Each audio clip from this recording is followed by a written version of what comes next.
What's up, everybody? Happy Thursday. Hope all you're having a great day so far. Getting into this episode of GH. First of all, that scene between Obrecht and Hayden was one of my favorite scenes. I enjoyed it. Obrecht is a mess. I love her, though, because she knows pretty much everybody's secrets. You know what I'm saying? Like, she knows all the major secrets right now. And I'm loving it because you need at least one or two people to bring the house down. And Obrecht is that person. You know what I mean? Like, she doesn't do nothing unless it benefits her in some form or fashion. And I love that about her. She's a schemer. And her little lust for Jax definitely came into play today. And I love how Hayden turned that situation around in her favor. Because Obrecht was definitely going to turn Hayden into the cops or Valentine, whichever one.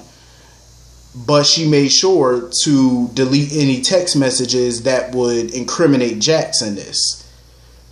And I love how Hayden turned it around.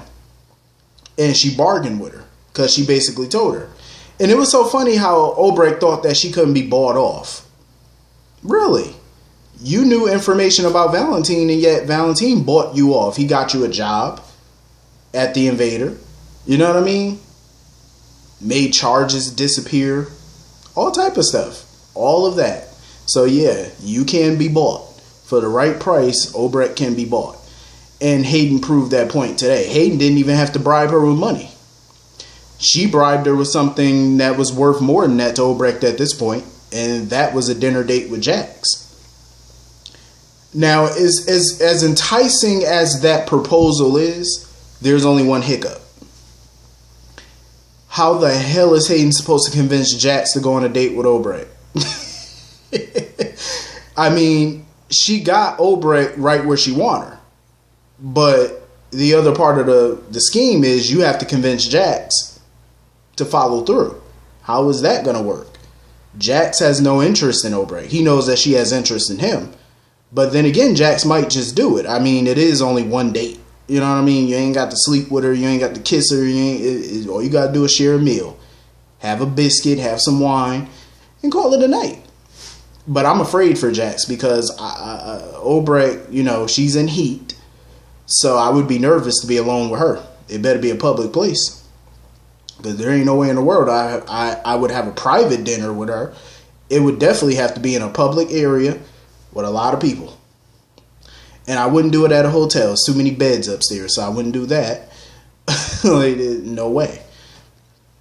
But I love that little chess game that they were, you know, that little game that her and Obrecht were playing. Because Obrecht, please, she'll sell Hayden out in 2.2 seconds.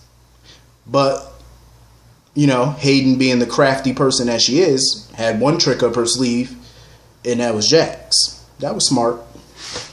The big question that I still have is, what are they looking for? Like, what is this that Hayden and Jax are trying to find at Windermere? Like, what is there that they need so bad?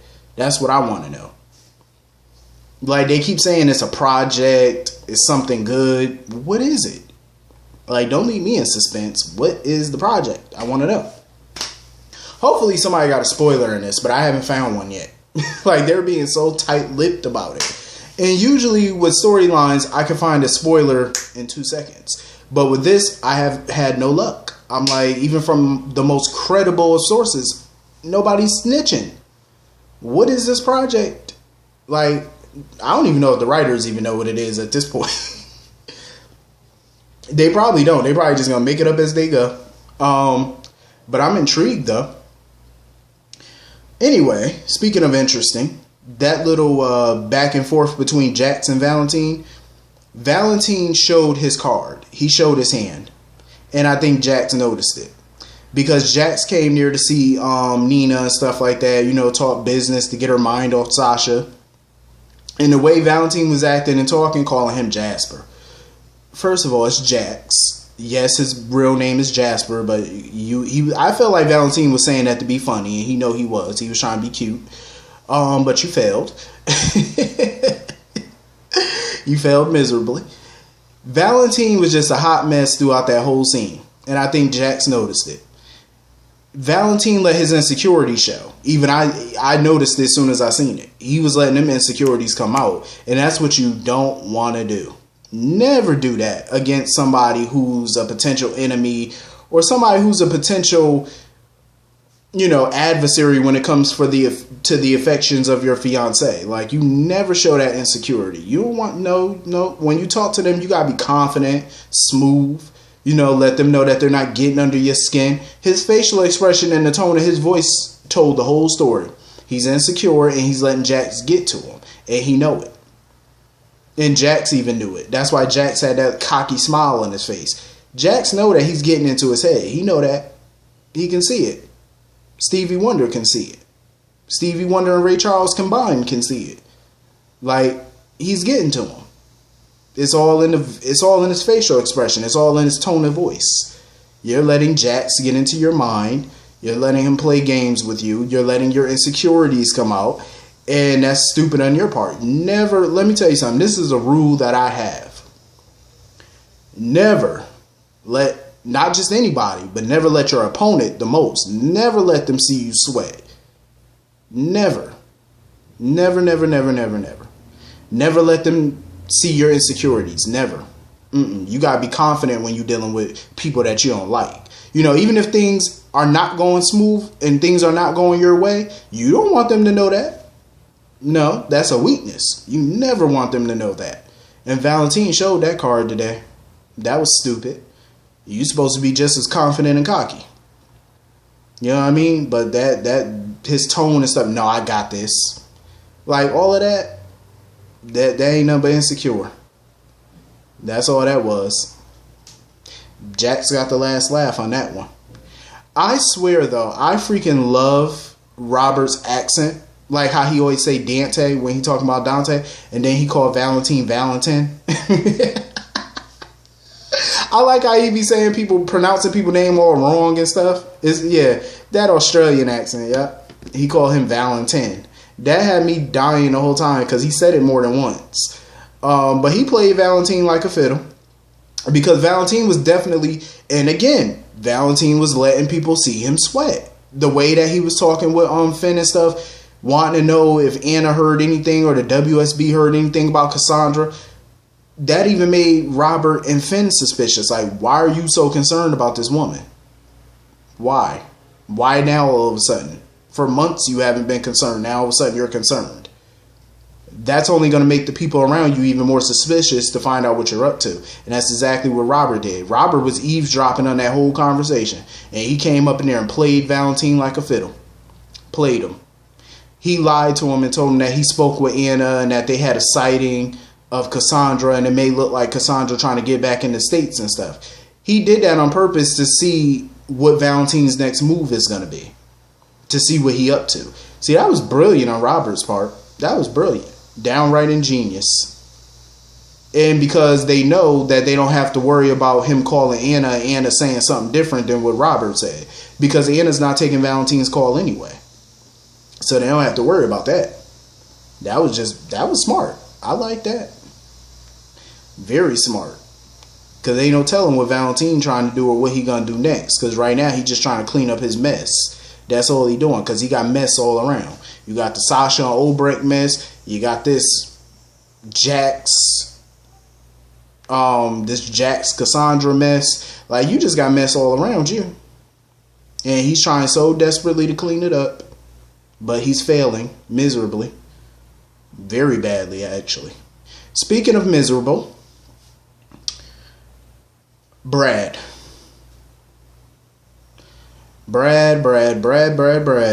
This child never learns.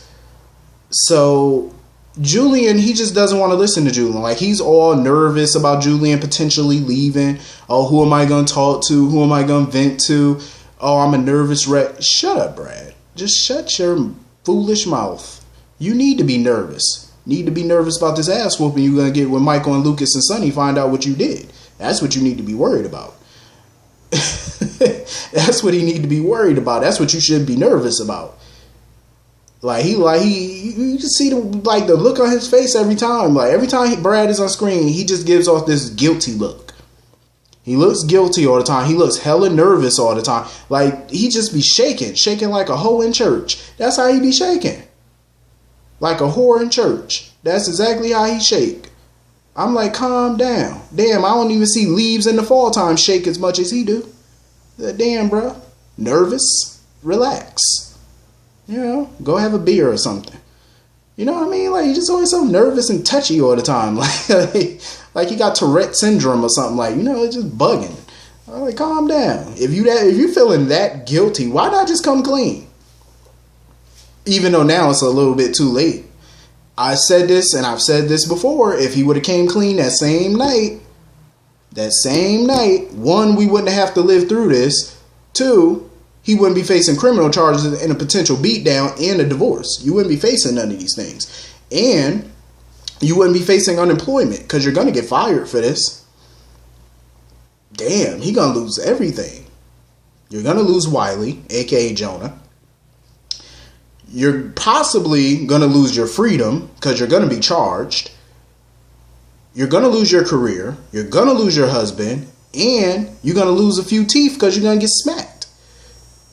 I would just hate to be that boy right now. I would hate to be Brad right now. Like, you just got a lot of things just, whoo. That house of cards is going to fall on him like a stack of bricks. And I can't wait. Julian tried to tell him, do nothing. I see no evil. I hear no evil. I speak no evil. The boy just won't listen. Julian told him, do not go to the hospital tampering with those medical records. Do not. I repeat, do not. What did he do? Waltzed his little stupid behind into the hospital. Not even had to hack. He typed into the system. Pulled up Wiley's medical records. Pulled up Shiloh's medical records. And before he can do anything, Lucas popped up behind him like the Candyman. Helen. Like how the Candyman did in the parking garage when Helen was there. Let me tell you something. If y'all haven't seen the Candyman movie, you might want to watch that. It's an old movie, 1992. I don't understand some folks, and I want to touch on this real quick. So for those of you who've seen the movie, you know what scene I'm talking about. When Helen Lau was in the parking garage and Candyman was all the way at the other with that big old coat on and his hook. Now, you see a big black man standing there with a hook for a hand, all the way on the other side of the parking garage, with a deep, scary voice saying your name, and you've never met this man before, and you're in the parking garage by yourself. Why would you stand there, look at him, and say, do I know you? What? Wouldn't your first instinct be to get in that car and haul ass? That part of that movie, I love that movie to death, but that part always baffled me. I said, I don't know what people be thinking, but why do y'all always walk towards the danger? Run. Run. Get out the way. Get out of Dodge. Anyway, back to this. So, Lucas popped up on him, seen that what he was looking at. He tried to come up with all type of excuses. Oh, I could just email it to you. Oh, we could just look at it later. I'm glad Lucas had some common sense and was like, no, we can look at it right now. Thank you, Lucas. Thank you. Thank you for using your brain today. Don't let him shoo this away. Nope. I want to see it right now. Because if you wait till later, he's going to send you some doctored copy of it. Because you know he's going to tamper with it and send you some false mess. So they didn't see the heart condition that was in the medical file. That was in Wiley's file. Because Wiley has a heart condition. They didn't see it because Willow doesn't have that condition. So they assume the father does. But he noticed Shiloh doesn't have that condition. He noticed that. And that condition is hereditary. So if Willow doesn't have it, Shiloh ought to have it. So that could mean one of two things. A, the doctor missed it somehow, which I doubt. B, Shiloh ain't the daddy. Lucas is not stupid. He's going to put two and two together. Because his mind is already turned. You can see Lucas always has this look on his face like he's suspicious of stuff. Even sometimes, like when he doesn't know something, he just makes that face like he knows something. Like he's suspicious of it. And he's just trying to put it there. Like, you know how people just got this look like they're just like everything that you tell them, their mind is spinning. Thinking of everything that you've ever said up until that point. Because they're trying to put two and two together. put the pieces all together to this big puzzle. That's how Lucas is always looking when he looks at Brad, because he's always been suspicious of Brad lately.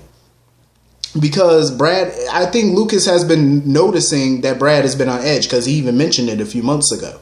And he's noticing that. I mean, Brad is sitting up in the pub popping pills. Like he's a pillhead now.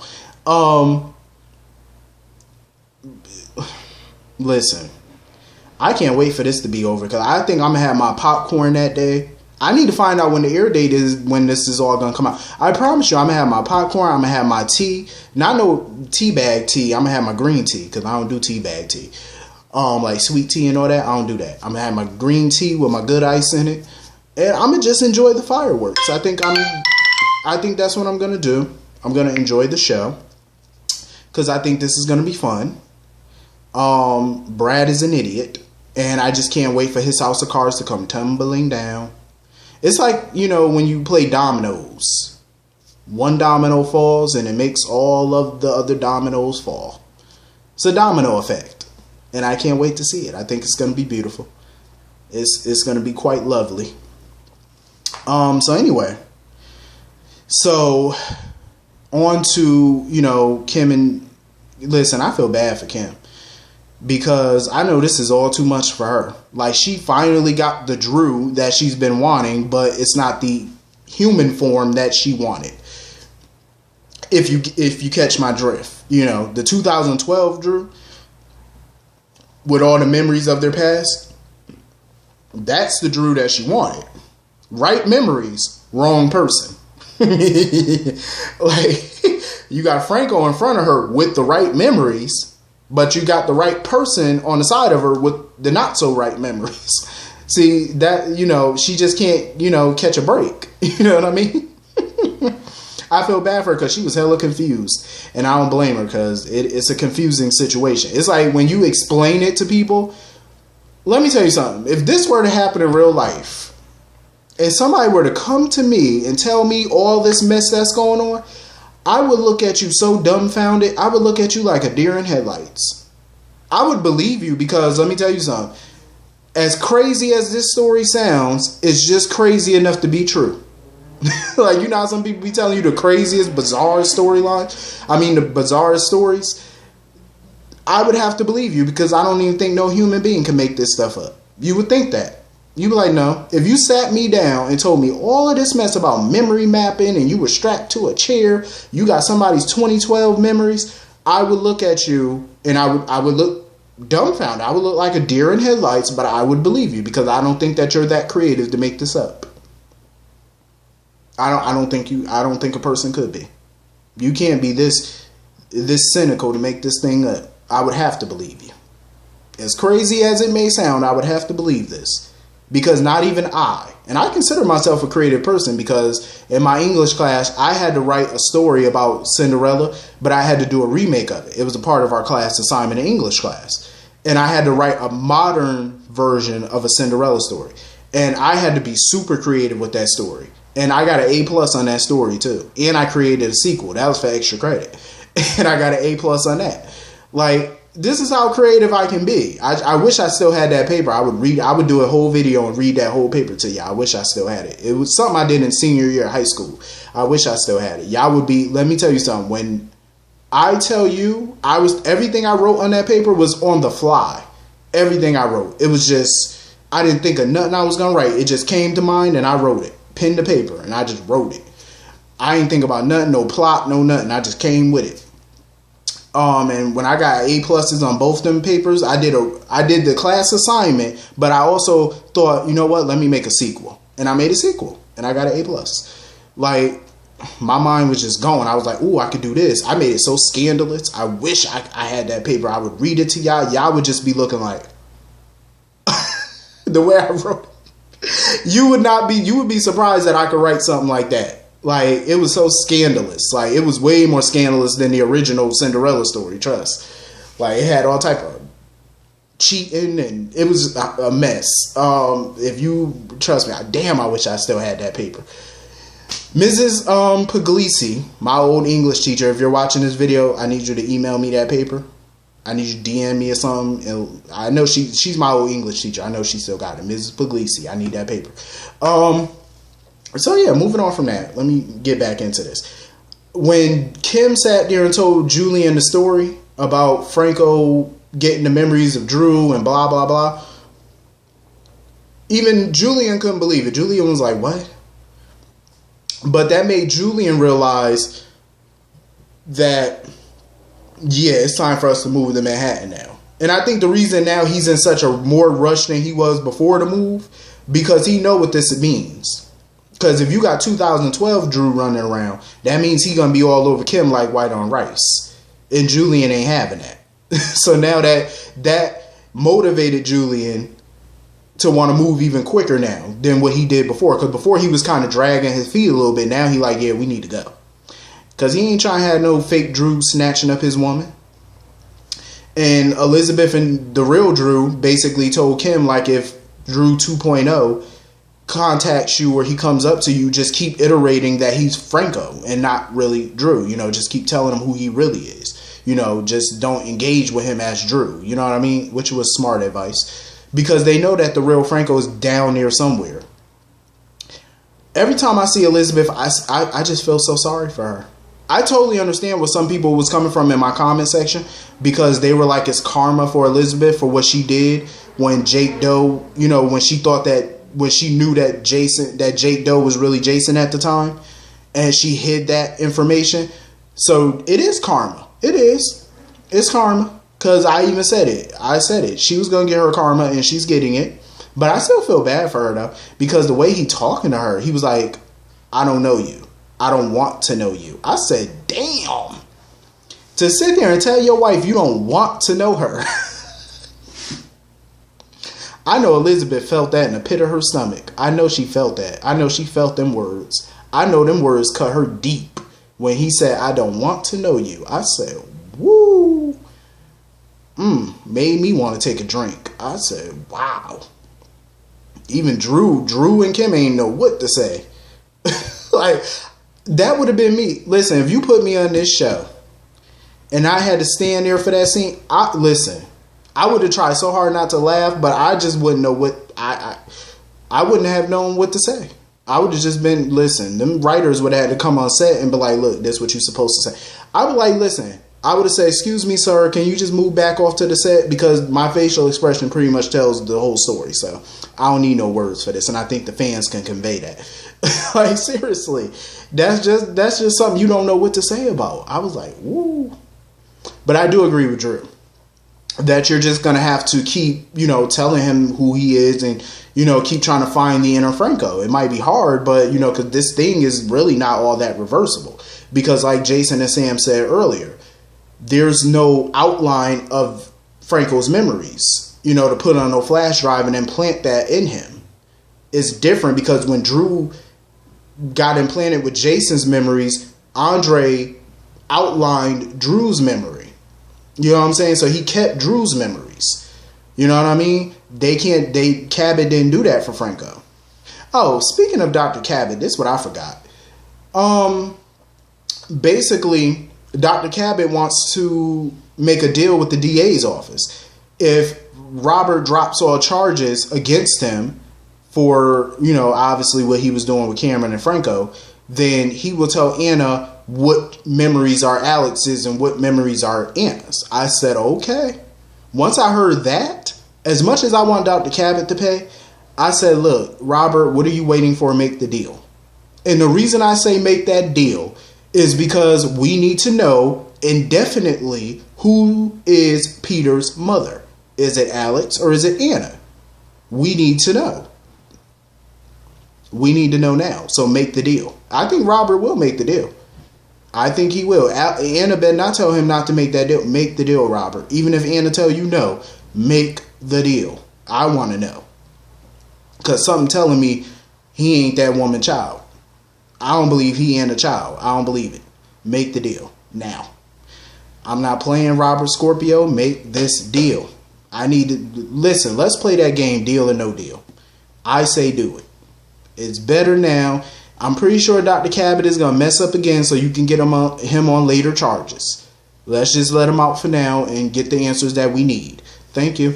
Anyway, so yeah, like Sam and all them, you know, they want to know about Drew's past, and right now Franco has those memories, so they need information, and that's pretty much why Sam came to the hospital.